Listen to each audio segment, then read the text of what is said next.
Magandang araw po. Panibagong kwentong kulam po ang ating pagsasaluhan sa oras na ito. Halina at simulan. Kabanata 1, Probinsyano. Mainit ang araw noon sa Barangay Santa Elena, isang liblib na baryo sa Bicol, napapalibutan ng kakahuyan at bundok. Sa mga kalsadang putik at alikabok, doon lumaki si Arnel, anak ng isang mananahi at ng isang kilalang albularyo sa kanilang lugar. Walang kuryente sa bahay nila at kandila ang gamit tuwing gabi. Mula pagkabata, nasanay na siyang makinig sa mga orasyon ng ina tuwing may nagpapagamot o mga misteryosong bisitang humihingi ng payo ukol sa mga nawawalang gamit, masamang panaginip, o kulam na sinasabing galing sa kabilang baryo. Tahimik si Arnel, matipid sa salita, pero matalas ang mata. Tuwing gabi, binubuksan niya ang lumang bowl ng kanyang ina kung saan nakatago ang mga itim na kwaderno ng dasal sa tag-ulan, orasyon sa panggagamot, at ang pinakakakaibang aklat, mga lihim ng itim na dugo. Ayokong matutunan yan, sabi ng kanyang ina minsang nakita siyang nakatitig sa pahina kung saan may diagram ng manikang nilalagyan ng buhok. Pag ginamit mo yan, babalik yan sa'yo ng doble. Ngunit isang gabi, dumugo ang ilong ng ina ni Arnel habang nagpapagaling ng bata. Kinabukasan, patay na ito. Nagsimula ang usap-usapan, baka raw may gumanti. Baka raw may hindi natuwa sa kagalingan ng kanyang ina. Doon dumating ang lolo niya, isang matandang tahimik, walang mata ang kaliwang mata, at halos hindi maramdaman ang presensya. Isang gabi, dinala siya nito sa gitna ng gubat. Sa harap ng isang luma at nabubulok na punso, ipinakita nito sa kanya ang tunay na lihim ng kanilang dugo. Arnel, anang lolo, habang nag-aalab ang isang apoy sa lupa, ang dugo natin ay hindi basta dugo. Tayo ang mga bantay ng dilim. Pero wag mong kalilimutan, ang kulam, hindi laro. Mas madali kang makain ng kapangyarihan kaysa makatakas dito. Tumanggo si Arnel. At mula noon, naging tahimik pa siyang lalo. Ngunit sa ilalim ng kanyang kama, nakatago ang agimat ng kanyang lolo, ang orasyon ng kanyang ina, at ang lihim ng kanyang lahi. Kabanata 2, Pag-alis. 3 taon ang lumipas. Wala nang natirang buhay sa bahay nila sa probinsya. Ang mga pinsan niya ay nagsipag-asawa na. At siya, nais ng bago. Nais ng simula. Ang langit ng Bicol ay kulay abo noong araw ng pag-alis ni Arnel. Wala siyang masyadong gamit, isang lumang backpack na puno ng lumang damit, ilang tipak ng tuyong dahon na nakabalot sa lumang dyaryo, isang pulang sobre na mailamang papel na may sulat kamay na orasyon, at ang kanyang agimat. Isang maliit na bote na may itim na likido, sinasabing katas ng pugot na uod na ibinaon sa punso. Nakatayo siya sa harap ng kubo nila, ang haligi inaadnas na ng panahon, at ang bintanang yari sa kawayan ay nililipad ng hangin. Sa ilalim ng kanyang kama, iniwan niya ang lumang bowl ng ina. Hindi niya ito dinala. Hindi pa oras. Aalis ka na pala, bulong ng isang kapitbahay na matanda. Huwag mong kalimutan, anak, na iba ang galaw ng espiritu sa Maynila. Hindi mo matatawag ang lupa roon. Tumango lang si Arnel. Wala siyang isasagot. Tahimik siyang sumakay sa lumang jeep patungong bayan. Mula roon, sumakay siya sa bus, 5 oras ng biyahe sa masikip na daan, paliko-liko, habang nakasandal siya sa bintana, iniisip kung makakayanan niya ang buhay sa lungsod. Pagdating sa Maynila, mainit, masikip, maingay, mabaho. Sa terminal ng Cubao siya bumaba. Agad siyang nabalot ng amoy ng usok, pawis, at pagod. Wala siyang kilala sa lungsod, pero may nahanap siyang boarding house sa Facebook, isang kwartong 2,500 kada buwan sa Quezon City. Doon siya nagtungo, sakay ng jeep at nagtanong-tanong. Pagpasok sa boarding house, sinalubong siya ng amoy ng basang kahoy at nilalanggam na palitada. Ang kwarto niya ay may isang higaan, isang sirang bentilador, at isang maliit na estante. Sa dingding ay may lumang retokadong larawan ng Santo Niño. Itinabi niya ito. Sa likod ng retrato, iginuhit niya ng uling ang isang maliit na sigil, isang simbolo ng pananggalang laban sa masamang mata. Hindi ko alam kung mas ligtas ako rito, bulong niya sa sarili. Sa sumunod na 3 araw, naghanap siya ng trabaho. Lumakad siya sa ilalim ng init, dala-dala ang kanyang resume. Pinagtawanan siya ng ilang guard na pinasahan niya. Ang barong niya ay kupas, ang sapatos ay kupas, at ang kanyang anyo'y masyadong payak para sa mataas na lungsod. Pero sa ika-4 na araw, isang tawag ang natanggap niya. Tinanggap siya bilang utility staff sa isang call center sa Eton Tech Building, Quezon City. Ang unang hakbang sa opisina. Lunes. Maagang gumising si Arnel. Nagsabo ng maigi. Nagsuot ng kanyang pinakabagong polo. Inipit sa bag ang agimat at isang maliit na papel ng orasyon para sa proteksyon. Bago lumabas, bumulong siya sa harap ng salamin. Lupa ng Maynila, huwag mo akong kainin. Ako'y may basbas ng itim na hangin. Pagdating sa gusali, sinalubong siya ng malamig na lobby at mga taong hindi tumitingin sa kanya. Sa elevator, isang babae ang umiwas sa kanya dahil amoy raw yosi ang paligid. Pero hindi siya naninigarilyo. Pagtapak niya sa Siyam-Yi floor, naroon na ang mga call center agent, nakaupo sa cubicles, naka-headset, nagtatawanan. May isa agad na sumalubong. Uy pre, ikaw ba yung bagong utility? San ka galing, bundok? Tumawa ang grupo. Hindi siya sumagot. Isinama siya ng HR sa likod ng pantry at ipinakita ang mga gawain, maglinis ng CR, magtimpla ng kape kung may hiling at siguraduhing laging may tissue at sabon. Simple lang. Mababang sahod. Pero sapat. Isang lalaki ang lumapit habang pinapaliwanag ang trabaho. Uy, boss. May bago tayo ah. Ano pangalan mo pre? Arnel po, mahina niyang sagot. Ay. Probinsyano. Ako si Jasper. Welcome sa Eton. Ngunit habang nakangiti si Jasper, napansin niyang hindi umabot ang ngiti sa mga mata nito. Mga panimulang paninira. Sa unang linggo, hindi pa gaano kahalata ang pang-aapi. Simpleng mga biro lang. Oy Arnel, pagod ka na ba? Baka sa inyo sa probinsya, kaya pang magbuhat ng pusa sa lieg ha? Tatawa ang mga tao. Hindi sumasama si Arnel sa tawanan. Pero hindi siya umimik. Isang araw, pinabuhat sa kanya ni Jasper ang 5 galon ng tubig nang siya lang mag-isa. Nilagyan ng tape ang gripo para tumulo. Binara ang inidoro bago siya paalisin. At isang beses, habang kumakain siya ng baon sa pantry, tinapa at itlog na nilagay sa dahon ng saging, biglang dumating si Jasper. Anong amoy to? Ang baho. Uy pre, may patay na daga ba dito? Tawanan. May kumuha ng cellphone at sinimulang kunan si Arnel. Hindi siya tumingin. Hindi siya umiyak. Nilunok niya ang bawat insulto gaya ng paglunok ng kanyang malamig na tinapa. Pag-uwi niya sa boarding house, umupo siya sa harap ng sahig. Kinuha niya ang pulang sobre. Binuksan. Hinugot ang piraso ng papel na may pirma ng kanyang ina. At sa ilalim ng ilaw ng kandila, narinig sa dilim ang pabulong niyang dasal. Huwag mo akong ipahiya, inang. Turuan mo akong makabawi. Kabanata 3 ang trabaho. Sa ikalawang linggo ni Arnel sa call center, mas bumigat ang araw-araw niyang pasanin, hindi dahil sa trabaho, kundi sa mga taong kasama niya sa opisina. Araw-araw siyang pumapasok ng alas 5 ng umaga upang mauna sa paglilinis. Walang elevator sa ganung oras, kaya't laging inaakyat niya ang siyam na palapag gamit ang hagdan. Pinupunasan niya ang mga keyboard, binubura ang mga chalk sa whiteboard, at sinisiguradong puno ang mga lalagyan ng tissue sa banyo. Sa likod ng kanyang katahimikan, patuloy ang mga pagtirang pasaring. Sa pantry, may isang beses na sinadyang lagyan ng ketchup ang kanyang upuan ni Lloyd, kaibigan ni Jasper. Oh, Arnel, sorry pre. Di namin nakita, may pula na sa upuan mo. Parang regla, haha. Tawanan na naman. Nagpatuloy ito araw-araw. Si Jasper ang pasimuno. Si Lloyd, si Riza, si Miko, pawang mga alipors niya. Lahat sila ay tila kinukonsinting durugin si Arnel. Ang simpleng janitor ng opisina ay naging palamuti sa kanilang kasiyahan. Sa isang Lunes ng gabi, habang sinasara na ni Arnel ang pantry matapos maghugas ng mga tasa, napansin niyang wala na siyang baon sa bag, hinanap niya ito. Tumakbo siya sa locker area, binuksan ang kanyang lumang bag, wala na ang kanyang tinapay. Wala na ang kanyang itlog na maalat. Wala na rin ang ulam na niluto pa niya kagabi, ginisang sardinas at malunggay. Sa sulok ng locker may papel na iniwan. Bumalik ka na sa probinsya. Hindi para sa iyo ang Maynila.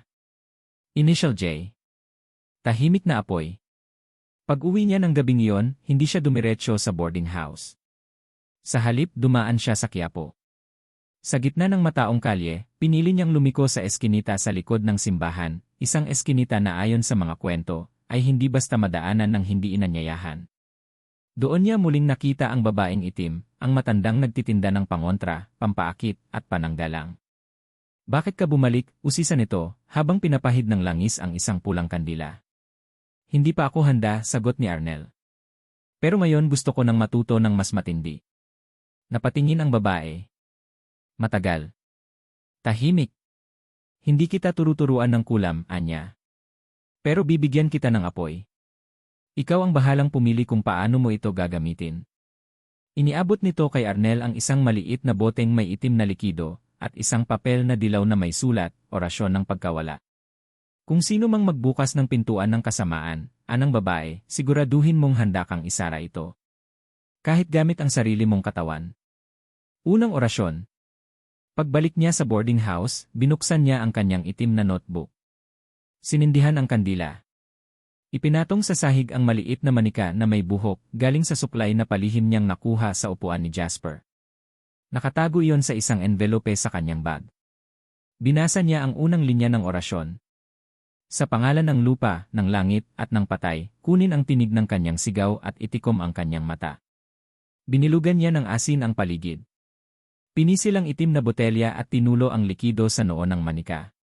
Habang binibigkas niya ang dasal, tumulo ang dugo mula sa kanyang ilong. Nanlamig ang hangin sa silid. Umihip ang walang hangin nagpatay sa kanyang kandila. Pagdilat niya, madilim. Pero sa gitna ng dilim, may narinig siyang bulong. May gusto kang makalimutan, pero may gustong humabol. Kinabukasan. Sa opisina, si Jasper ay mukhang bangag. May eye bags. Maputla. Pre, okay ka lang? Tanong ni Lloyd. Hindi ako nakatulog, pre. Tangina, weird. Parang may bumulong sa tenga ko buong gabi. Yikes. Multo siguro, haha.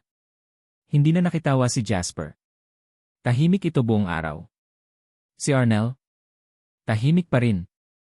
Pero sa kanyang bulsa, naroroon pa rin ang papel ng orasyon, nakatupi, basa ng pawis, at nakasulat sa dulo ng lapis ang isang salita. Isa pa. Kabanata 4, Alon ng Galit. Gabi. Mahimbing ang tulog ng lungsod, pero sa isang sulok ng Quezon City, sa isang sira-sirang boarding house, gising si Arnel. Nakaupo siya sa sahig ng kanyang kwarto, kandila lang ang ilaw. Sa harapan niya, ang manikang may buhok ni Jasper, ngayon ay may nakasuksok ng karayom sa dibdib. Huminga siya ng malalim. Nakalista sa kanyang notebook ang pangalan ni Jasper, sinundan ng 3 X sa tabi. May 3 bahagi ang kanyang gagawing kulam, una ang pagkawala ng tulog, pangalawa ang pagkabulag ng isip, at ang pangatlo. Hindi pa niya isinusulat. Hindi pa oras, bulong niya. Jasper, 2 araw ng bangungot. Martes. Halos hindi nakapasok si Jasper. Nang dumating siya sa opisina, haggard. Namumula ang mata, may gasgas sa noo, at may panay na garalgal ang boses. Pare, napano ka? Tanong ni Lloyd habang iniabot ang yosi. Pare, di ko alam. May humahawak sa paa ko habang natutulog ako. Di ko makita kung sino pero malamig. Tangina. Gising ako pero hindi ako makakilos. Parang may something sa ilalim ng kama. Nagkatawanan ang iba. Pre, baka binabangungot ka lang. Magdasal ka naman kasi. Ewan pre. Iba to, hindi normal. Hindi ito bangungot lang. Sa pantry, nagkita muli si Jasper at Arnel. Tahimik si Arnel. Nagkakape. Si Jasper tumingin sa kanya matagal. Parang may gustong sabihin pero pinigilan. Si Arnel at ang itim na orasyon. Pagka-uwi ni Arnel, hindi siya dumiretso sa kama. Kinuha niya ang isa pang botelyang may lamang abo. Galing ito sa sinunog na manok na may itim na balahibo, isang uri ng ritual na ginamit ng kanyang ina noon para sa pagkalito ng isipan. Gumuhit siya ng bilog sa sahig gamit ang abo. Sa gitna, inilagay niya ang isang piraso ng papel, may pangalan ni Jasper. Orasyon ng pagkaligaw ng diwa. Sa utos ng itim na anino. Pumasok ka sa katawan ng may galit. Guluhin mo ang kanyang isip. Patayin mo ang kanyang direksyon. Pinatulo niya ang itim na langis sa kandila. Umusok ito. Ang usok ay parang may hugis, parang mukha. May mga mata, walang bibig. At mula sa dilim, narinig muli ni Arnel ang pamilyar na bulong. Isa pa. Isa pa. Isa pa. Pagkalito ni Jasper. Kinabukasan, sa opisina, napansin ng lahat na may kakaiba kay Jasper. Pre, okay ka lang? Tanong ni Miko. Tahimik si Jasper. Nakatingin lang sa screen ng monitor. Sa halip na ilagay ang headset, kinagat niya ito. Uy, gago ka, bakit mo kinagat yan? Di ko alam. Akala ko sandwich. Tumayo si Riza, naglapit. Jasper, anong problema? Tumawa si Jasper. Tumawa ng malakas, sunod-sunod, para bang wala sa sarili. Napatingin ang buong opisina. Tumigil lang siya nang hilahin siya ni Lloyd palayo. Pre, nagpatingin ka na ba? May problema yata sa'yo. Hindi to sakit. May sumusunod sa akin. May mata sa ilalim ng mesa ko kagabi. Nakausli. Nakatingin. Tapos tumawa. Tulad ni Arnel. Huling paalala. Sa pantry, muli silang nagkita ni Arnel. Ngayon, si Jasper ang lumapit. Arnel. Mahina ang boses nito. Anong ginagawa mo? Tumingin si Arnel. Walang ngiti. Walang takot. Seryoso. Wala akong ginagawa. Please. Kung may ginagawa ka, tama na. Tama na. Hindi siya sinagot ni Arnel. Umalis lang siya. Tahimik. Iniwan si Jasper na nakaupo sa sahig ng pantry, nangangatog, hawak ang kanyang sentido. Sa dilim ng gabi. Gabi. Umuulan. Habang natutulog ang lungsod, gising ang kulam. Si Arnel ay may hawak na bagong papel, bagong pangalan, bagong orasyon. Ngunit hindi si Jasper ang nakasulat doon. May bagong target. Isa sa mga tumatawa. Isa sa mga sumusunod. Sa madilim na silid, habang umuulan sa labas, sinimulan ni Arnel ang ikatlong yugto ng kanyang kulam.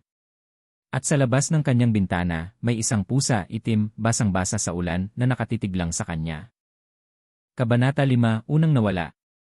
Lloyd. Huwebes. 2:00 ng hapon. Sa call center floor, mainit ang ihip ng aircon, ngunit malamig ang pakiramdam ni Lloyd. Nakaupo siya sa Station 13, ngunit parang may anino sa likod niya. Napapalingon siya paminsan-minsan. Ang mga monitor ay tila may mga imaheng dumadaan, mabilis, saglit, parang mga mukha na hindi niya kilala. Pare, tarayosi muna, yaya ni Miko. Pass muna, sagot niya. Parang ang bigat ng ulo ko, bro. Nilapitan siya ni Jasper. Maputla. Hindi na siya katulad ng dati. Ang yabang ay napalitan ng takot. Halos hindi na ito bumabanggit ng kahit anong biro. Laging tahimik. Laging lumilingon sa likod. Lloyd, bulong ni Jasper. Lumayo ka kay Arnel. Napakunot no si Lloyd. Bakit? Teka, bro, sineseryoso mo ba talaga yung? Lloyd, sinumpa tayo. Hindi to normal. Ako, Riza, ikaw, si Miko. Lahat tayo, pre. Tangina mo, wag mo akong isama sa kabaliwan mo. Biglang pumugak ang ilaw. Kumurap. Parang may dumaan sa likod ni Lloyd. Paglingon niya, wala. Pero sa salamin ng isang monitor na naka-off, nakita niyang may isang mukhang itim na nakadikit sa kanyang balikat. Walang mata. Walang ilong. Ngumanga lang ito ng malapad, parang butas sa impyerno. Sa loob ng CR. Ilang oras bago matapos ang shift, pumasok si Lloyd sa banyo. Tumungo siya sa ikatlong cubicle, isinara ang pinto, at umupo sa toilet bowl. Sinara niya ang mata. Nagsimulang tumulo ang malamig na pawis sa batok niya. Tumunog ang gripo. 1. 2. 3 patak. Tak-tak-tak. Maya-maya, narinig niyang may humagikik. Malambot. Bata. Pero hindi siya nag-iisa sa banyo. May tao ba dyan? Sigaw niya. Walang sumagot. Bumukas ang pinto ng cubicle sa tabi niya. Maingat. Mabagal. Tiningnan niya ang ilalim ng cubicle. May paa. Maliit. Maitim. May mga kuko na mahaba at parang nasunog. Biglang sumilip ang ulo sa ilalim. Dahan-dahan. Isang mukha na wala ang balat. Umiiyak pero nakangiti. Isang batang walang mata. Pagkawala. 9:00 ng gabi.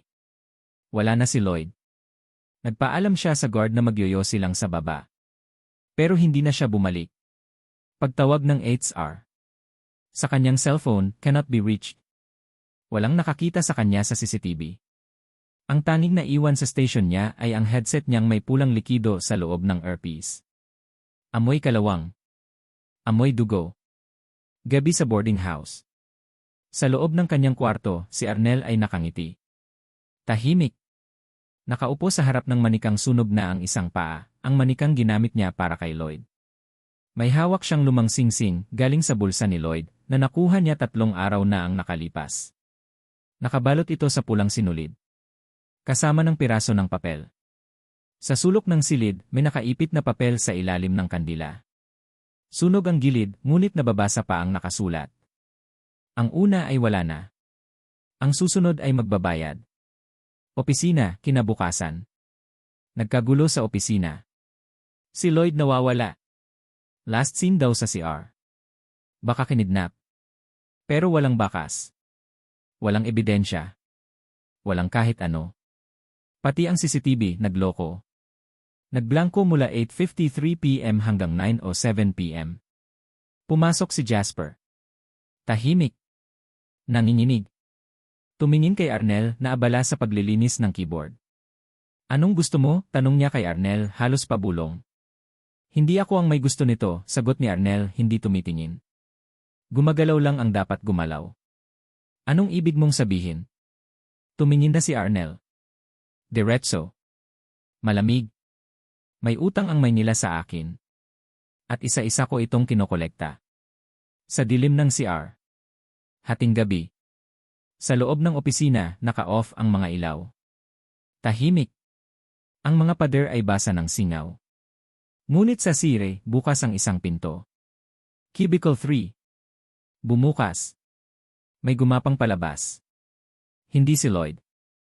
Mukha niya. Uniform niya. Pero ang mata ay puro itim. Ang katawan ay lumuluhod habang gumagalaw, parang hayop.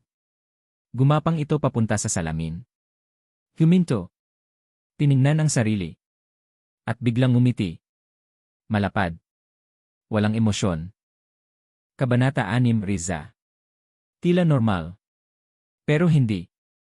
Biyernes ng umaga. Tahimik sa opisina. Wala si Lloyd at ang balita ng pagkawala nito ay kumalat na. Lahat ay tahimik, tila nagmamasid kung sino ang susunod. Isa si Riza sa mga pinakaapektado, hindi dahil sa pagkawala ni Lloyd, kundi dahil sa kakaibang takot na nararamdaman niya, kahit walang dahilan. Habang naglalakad siya sa hallway papuntang comfort room, may narinig siyang tik-tik-tik mula sa kisame. Tumingala siya, walang anuman. Pero naramdaman niyang may malamig na hangin na dumaan sa batok niya. Riza, tawag ni Miko mula sa pantry. Napalingon siya, pero saglit lang. Ano yon? Tanong niya. Wala, akala ko sumunod ka na. Coffee break tayo. Tumango lang siya. Inisyan si Miko. Pero habang naglalakad siya, pakiramdam niya ay may sumusunod sa likod niya, isang hakbang lang sa likod ng kanyang anino. Tinig sa panaginip. Gabi. Sa boarding house, tulog si Riza. Ngunit sa panaginip, nasa loob siya ng opisina, pero walang tao. Madilim ang ilaw. Nagtataka siya kung bakit ang mga mesa ay may mga itim na tela, parang may burol. Lumapit siya sa isang mesa. Kay Arnel iyon. May nakapatong na manika, nakabigti sa sariling buhok.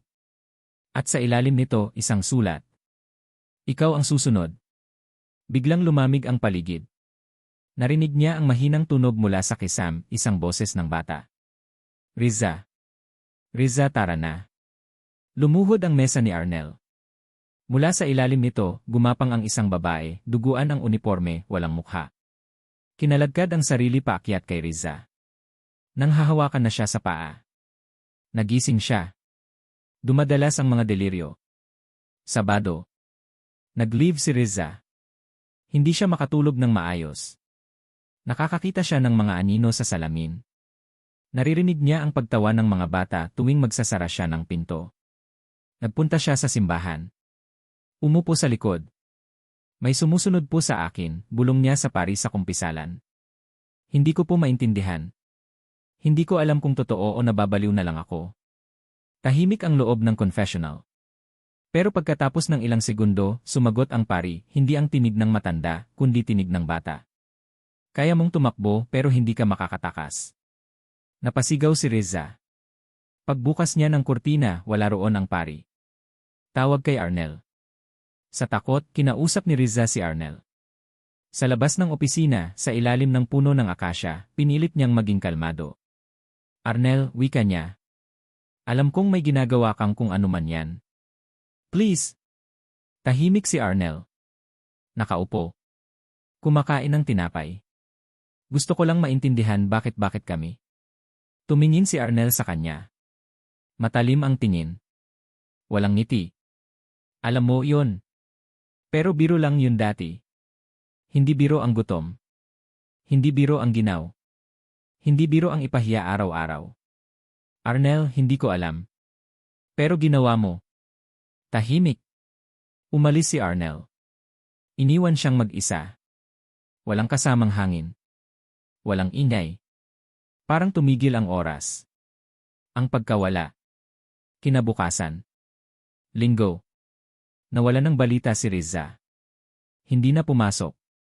Hindi sinasagot ang tawag ng pamilya. Ang huling mensaheng natanggap ng nanay niya. Ma, may sumusunod sa akin. Pag hindi ako nakauwi, sabihin mo sa kanila na sorry. Hindi ko alam na totoo pala. Nakita ang cellphone ni Riza sa gilid ng kalsada, basag. Kasama ang kanyang ID na tupi at may sulat sa likod. Pangalawa. Sa silid ni Arnel. Gabi ng parehong araw. Sa loob ng madilim na kwarto ni Arnel, may isa na namang manikang sinunog ang buhok, may nakasinding kandila sa tapat nito. Binuksan niya ang notebook. Sa ilalim ng listahan, may 2 checkmark na. Jasper, check. Lloyd, check. Riza, check. Miko. Tiningnan niya ang huling pangalan. Hinawakan niya ang bagong tali. Itim. Ginupit mula sa necktie ni Miko. Nag-umpisa siyang magdasal. Sa opisina, ang natira. Sa opisina, Lunes. Tahimik. Hindi makatingin si Miko kay Arnel. Si Jasper naman, tulala, hawak ang rosaryo sa loob ng kanyang drawer. Pare, bulong ni Miko. 3 na. 3 na pre. Tumayo si Jasper. Umiiyak. Tiningnan si Miko sa kabumulong. Tayong 2 na lang. Tayo ang susunod. Kabanata 7, Miko. Linggo ng gabi. Sa silid ni Miko, nakapatay ang ilaw. Tanging liwanag ng monitor ang nagbibigay liwanag sa kanyang mukha. Bukas ang Facebook, binabalikan ang mga litrato nila noong bagong hire pa si Arnel. Nandun siya, si Miko, nakangiti, hawak ang iced coffee, habang si Arnel ay nakaupo sa sulok. Malayo ang tingin, walang kausap. Sa comment section, isa sa mga joke ni Miko noon. Yung tipong nag-apply ka lang para maging office ally. Hahaha #probinsyanong kalbo. Napalunok si Miko. Pinindot niya ang delete. Pero huli na. Misteryosong komento. Biglang nag-refresh ang browser. Lumitaw muli ang litrato pero may bagong comment mula sa account ni Riza, kahit wala na itong activity mula nang mawala siya. Hindi mo mabubura ang kasalanan, Miko. Lahat tayo nagbabayad. Napatalon si Miko. Tinignan ang orasan, 12:00 ng gabi. Tumayo siya. Pinatay ang monitor. Lumapit sa bintana. May nakatayo sa kabila ng kalsada. Isang lalaking naka-uniform ng call center pero walang ulo. Pagtakas. Kinabukasan, hindi pumasok si Miko. Nagpaalam na may sakit pero ang totoo, balak niyang lumayas papuntang probinsya. Hindi ako tulad nila, bulong niya sa sarili habang nag-aayos ng bag, hindi ako masama. Mga biro lang yun. Pero habang ibinabalot niya ang gamit, napansin niyang laging nawawala ang bag, ilang beses niya itong nilagay sa kama, pero ilang segundo lang, nasa sahig na. O nasa gilid ng banyo. O biglang nasa labas ng kwarto. Pagod at takot na takot, humiga siya sa kama. Humagikgik ang isang bata mula sa kisam. Ang multo ng dating tawa. Sa kanyang panaginip, naroroon sila ulit sa pantry. Si Lloyd, Riza, at Jasper lahat ay nagkakape, nagtatawanan. At si Arnel, nasa isang sulok, pinagtatawanan nila. Si Miko, napakagatlabi habang tinitingnan ang sarili. Sa gitna ng tawanan, biglang may sumirit na dugo mula sa coffee machine. Unti-unting namatay ang ilaw. Nang bumalik ang liwanag, si Miko na lang ang natira sa pantry. At si Arnel, nakatayo sa kabilang dulo, duguan ang mga mata, nakangiti. Ang tunay na mahina, wika ni Arnel, ay yung humihiyaw kapag ginagantihan. Nagpatawag ng albularyo. Hindi na alam ni Miko ang gagawin. Lumapit siya sa isang albularyo sa Pasay. May sumusunod sa akin, nanginginig niyang sabi. Hindi tao. Hindi ko na alam kung anino o multo. Tumingin ang albularyo sa kanyang mata. Hindi ito multo. Ano? Kaluluwa ng galit. At kung hindi mo babawiin ang ginawa mo, sasama ka sa kanila. Binalikan si Arnel. Gabi. Lunes. Buong tapang pinuntahan ni Miko si Arnel. Dinala niya ito sa labas ng opisina, sa isang maliit na kantin na bukas pa hanggang hating gabi. Alam kong may ginawa ka, sabi ni Miko, halos patalo ng boses. Tigilan mo na to, Arnel. Maawa ka. Tahimik si Arnel habang umunguya ng pandesal. Gusto mong patawarin kita? Tanong niya. Pero hindi mo ako pinatawad. Dati yon. Hindi ko alam. Hindi ko alam na. Ngayon alam mo na. Tumayo si Arnel. Iniwan ang kalahating tinapay sa mesa. Pag-alis niya, may naiwan sa upuan. Isang piraso ng papel. Basa ng dugo. May nakasulat. Kahit tumakbo ka, makakarating ang gabi. Ang pagkawala ni Miko. Martes ng umaga. Hindi pa rin pumapasok si Miko. Ang landlord niya, napansin na bukas ang ilaw sa kanyang kwarto buong gabi. Pagtungo niya, nakita niya si Miko nakaupo sa kama. Pero hindi na siya gumagalaw. Bukas ang mga mata, nakanganga. Nangingitim na ang mga kuko. Walang reaksyon sa ilaw, sa tawag, o sa pag-uga sa kanyang balikat. Dinala siya sa ospital. Comatose. Walang brain activity. Diagnosis, psychogenic death, napakabihirang kondisyon kung saan ang isang taong nawala ng pag-asa ay literal na tumigil ang isipan. Sa kwarto, naiwan ang notebook niya. At sa huling pahina, nakasulat sa sarili niyang sulat kamay. Naririnig ko sila sa dingding. Tumatawa. Lumalapit. Sa silid ni Arnel. Sa kwarto ni Arnel, sa harap ng altar na may mga itim na kandila, may bagong manikang nilikha. Ang buhok nito ay tinahi mula sa suklay na naiwan ni Miko. Ang uniform nito ay kulay puti, call center shirt. Ipinatong ito ni Arnel sa tabi ng 3 pang manika. Ngumiti siya. At binuksan ang kahon ng huling gamit. Pagbukas niya ng kahon, naroon na ang isa pang personal item. Kay Jasper.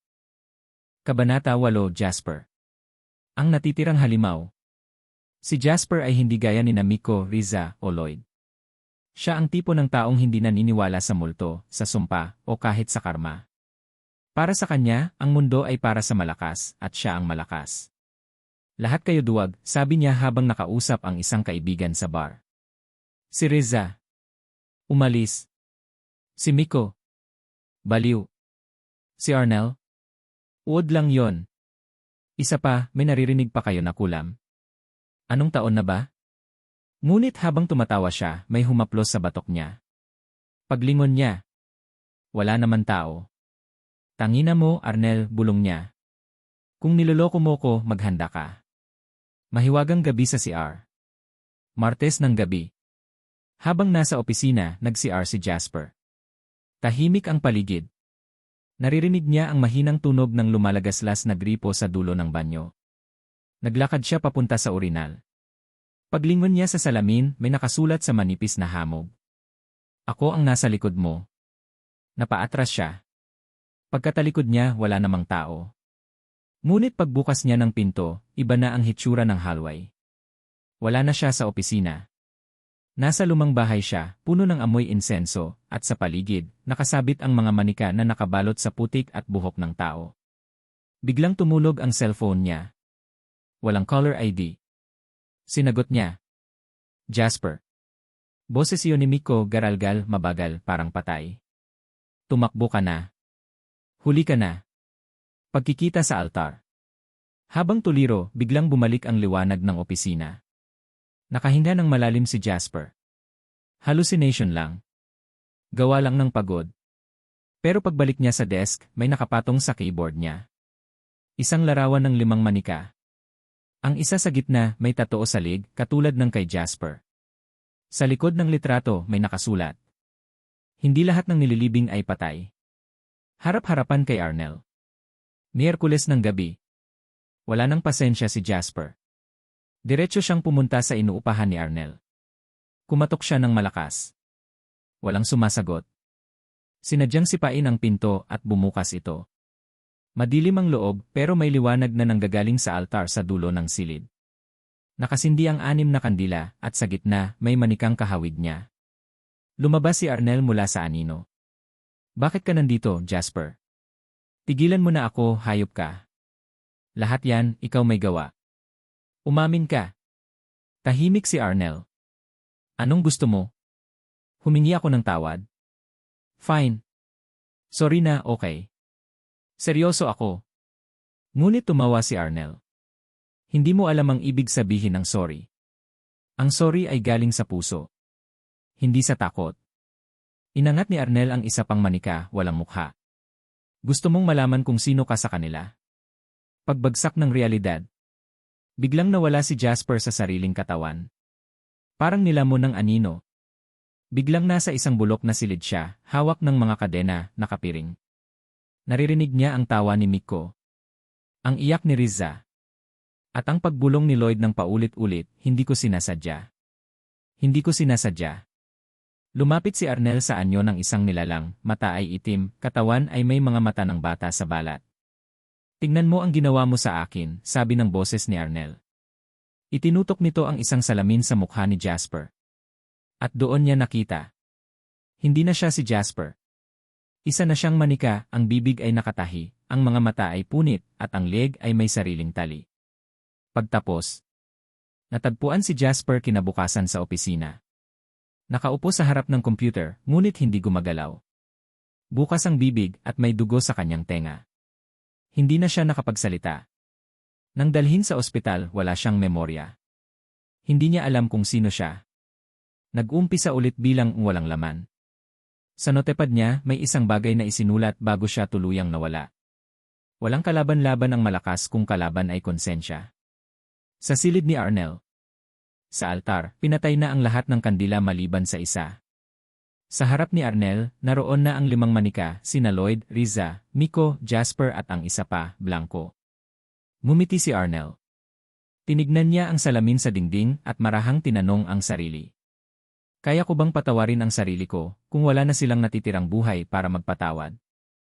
Kabanata 9, ang albularyo sa Maynila. Pagbalik ng anino. Lumipas ang ilang araw matapos ang huling insidente kay Jasper. Tahimik na muli ang buhay ni Arnel, ngunit may bumabagabag sa kanya. Sa tuwing tititig siya sa salamin, hindi na niya nakikita ang sarili niyang refleksyon, kundi ang mukha ng batang Arnel, umiiyak, sugatan, hawak ang luma niyang manika na may sira ang mata. Naglalakad siya sa Quiapo nang may mapansing matandang babae na nakatingin sa kanya. Arnel, bulong nito. May kinukulong kang hindi para sayo. Napahinto siya. Sino ka? Hindi mahalaga kung sino ako, sagot ng matanda. Mas mahalaga kung anong dumating para sayo. Ang dumating mula sa kabundukan. Kinabukasan, habang papauwi si Arnel, may nakaabang sa labas ng boarding house, isang lalaking nasa edad 50, nakasuot ng itim na kamiseta, may mga tatoo ng sinaunang baybayin sa mga braso, at may daladalang supot ng mga tuyong dahon at buto. Hinahanap ko si Arnel. May nakaabot sa akin na panawagan ng mga kaluluwa, sambit nito sa landlady. Narinig ni Arnel mula sa loob. Lumabas siya at nagtagpo ang kanilang mga mata. Mang Ruben. Isa siya sa mga albularyo sa kanilang baryo sa probinsya, ang nagligtas kay Arnel noon nang sapian siya ng masamang espiritu sa edad na 10. Siya rin ang nagturo ng unang kulam kay Arnel, ngunit may bilin. Huwag mo itong gamitin para manakit. Dahil babalik ito sa'yo at mas malakas. Paniningil. Gusto mo bang malaman kung bakit hindi ka na nakakatulog ng payapa? Tanong ni Mang Ruben. Tahimik si Arnel. Hindi ang kulam ang bumabalik sa'yo, Arnel. Ang multo ng sarili mong galit. Pinagmasdan ni Mang Ruben ang altar ni Arnel sa loob. Ang mga manika. Sila'y imbakan lamang. Hindi mo sila inalis sa mundo. Ikinulong mo lang ang mga kaluluwa nila sa katawan ng basahan. Nilabas ni Mang Ruben ang isang itim na itlog. Gusto mo bang makita kung ano ang laman ng konsensya mo? Ikinumpas niya ang itlog sa harap ng altar, saka ito binali. Sa loob, puro dugo, at sa gitna, may sumisigaw na maliit na mukha, si Jasper, umiiyak, pilit na sinasakal ng sarili niyang anino. Pagwawalang bahala ni Arnel. Hindi mo ako kayang takutin, sabi ni Arnel. Wala na sila. At wala akong pinagsisisihan. Ngunit bago siya makasara ng pinto, nagsindi ng isang itim na insenso si Mang Ruben. Hindi ako pumunta para baliktarin ang ginawa mo. Pumunta ako para sabihin. May parating na mas malakas kaysa sa kulam mo. Isa siyang tinawag ng mga kaluluwang kinulong mo. Hindi ako ang kalaban mo. Sino? Tanong ni Arnel. Tumalikod si Mang Ruben. At kapag dumating na siya, hindi mo na ako kailangan tawagan. Dahil hindi ko rin siya kayang labanan. Sa loob ng gabi. Tahimik ang boarding house. Habang natutulog si Arnel, nagising siya sa pagkatok. Tok. Tok. Tok. 3:00 ng madaling araw. Walang kwarto rito. Umalis ka, sigaw niya. Ngunit tumigil siya nang marinig ang mga hakbang sa kisam. Nagsimula na namang gumapang pababa ang tunog mula sa bubong, papunta sa dingding hanggang sa likod ng kanyang kama. Bumalikwa si Arnel at paglingon niya. Nakatayo roon ang isang batang babae. Maputla, duguan ang mata at nakarosas na duster. Bakit mo kami kinulong? Tanong nito. At nang tumawa siya, humina ang boses ng batang babae at naging tinig ng lahat ng biktima. Bakit mo kami pinatay? Huling babala. Nagising si Arnel sa sariling sigaw. Pawis na pawis, nanginginig. Ngunit walang ibang tao sa kwarto. Bumaba siya para uminom ng tubig. Sa mesa may iniwang papel.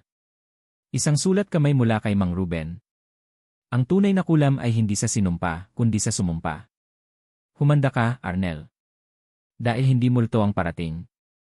Tao ang babalik, dala ang apoy ng hustisya.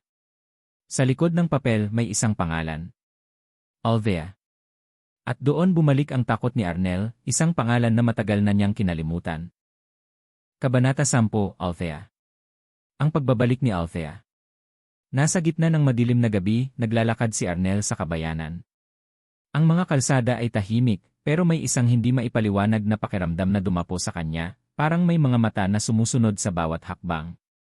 Ang takot ay parang hangin na sumasalubong sa kanya, hinahaplos ang balat, nagpapalala ng bawat hakbang na ginagawa niya. Dahil sa sulat ni Mang Ruben, isang pangalan ang patuloy na umuukit sa kanyang isipan, Althea. Isang pangalan na, sa kabila ng lahat ng kanyang mga kabiguan at mga naunang pakikibaka, ay isang imahe ng hindi malilimutang masakit na nakaraan. Ang nakaraan ng kamatayan. Althea. Siya ang pinakamahalagang tao sa buhay ni Arnel sa kanyang kabataan. Sila ang magkasama sa lahat ng bagay, magkaibigan, magkasama sa laro, magkasama sa mga pangarap. Ngunit isang gabi, nangyari ang hindi inaasahan. Si Arnel, dahil sa sobrang galit na dulot ng mga pang-aapi mula sa ibang kabataan, ay nagsimula ng matutunan ang kulam mula kay Mang Ruben. Sa mga susunod na linggo, ginamit ni Arnel ang kanyang natutunang mga ritual at mahika upang gumanti sa mga nambubuli sa kanya. Isa na dito si Althea. Sa kanyang kabangisan, ginamit niya ang kulam upang parusahan ang kanyang kaibigan, na hindi alam na may kinalaman si Arnel sa hindi inaasahang aksidente na nagdulot ng kamatayan ni Althea. Pinalabas ni Arnel na isang aksidente lang, ngunit ang totoo, siya ang may kasalanan sa pagkamatay ni Althea. Sa tuwing isipin niya ito, ramdam na ramdam ni Arnel ang bigat ng kanyang konsensya. Isang kasalanan na hindi na niya kayang baguhin. Pagkakakita kay Althea. Pagsapit ng madaling araw, sa harap ng kanyang boarding house, si Arnel ay tumigil. May narinig siyang mga yapak, hindi ang yapak ng isang tao, kundi ang yapak ng isang bagay na malaki, mabigat, at hindi normal. Bumaling siya sa likod at nakita niya si Althea. Pero hindi ito ang Althea na kanyang naalala. May mga galos sa katawan, ang buhok ay magulo, at ang mga mata ay itim, parang wala ng buhay. Tumingin si Althea kay Arnel, ang mga mata ay parang mga butas na may naglalagablab na apoy. Arnel, ang boses ni Althea ay tila mula sa malayo, ngunit malupit. Alam ko ang lahat. Alam ko kung paano kita sinaktan. At ngayon, ikaw naman. Pagharap sa labanan ng kulam. Si Arnel, bagamat natatakot, ay nagtakda ng isang matinding desisyon. Kung ang kulam ang gamit niya sa pagbabalik loob, handa na siyang gamitin ang lahat ng natutunan niyang kapangyarihan upang itama ang mga pagkakamali. Ngunit ang nakita niyang anyo ni Althea ay hindi pangkaraniwan.